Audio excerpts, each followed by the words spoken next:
Music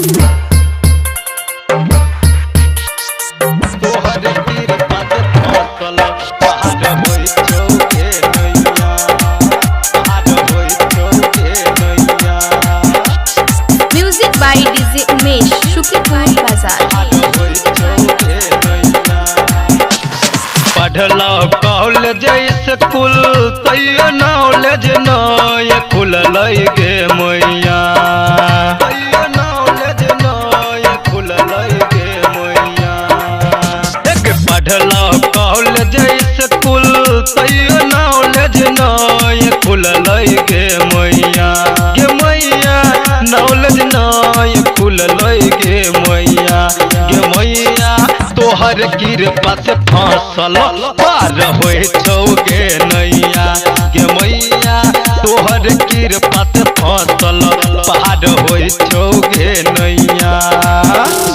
पढ़ला college school तैयो knowledge नय खुलल गे मैया, गे मैया नॉलेज नय खुलल गे मैया, गे मैया तोहर कृपा से फसल पार होय छौ गे नैया, गे मैया तोहर कृपा से फसल पार होय छौ गे नैया, पार होय छौ गे नैया,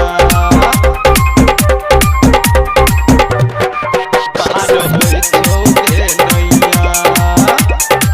तोहर कृपा से फसल पार म्यूजिक बाय डीजे उमेश शुक्रिया बाजार। तोहरा कृपा से मैया ज्ञानी संसार छो, तोहरा चरण में गे मैया ज्ञान के भंडार छो,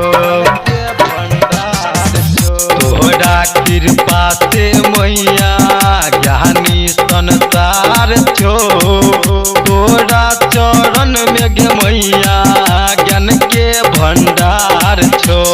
तोहरे कृपा से मैया बनलो डॉक्टर और इंजीनियर गे मैया, गे मैया डॉक्टर और इंजीनियर गे मैया, गे मैया तोहर कृपा से फसल पार होय छौ गे नैया, गे मैया तोहर कृपा से फसल पार होय छौ गे नैया, पार होय छौ गे नैया,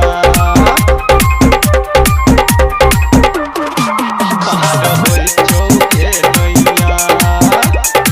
तोहर कृपा से फसल पार म्यूजिक बाय डीजे उमेश शुक्रिया बाजार।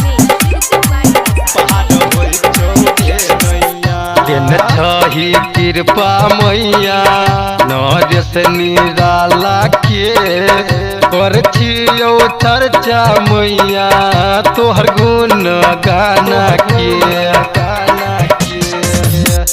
छिही कृपा मैया नरेश निराला के कर छियौ चर्चा मैया तोहर गुण गाना के।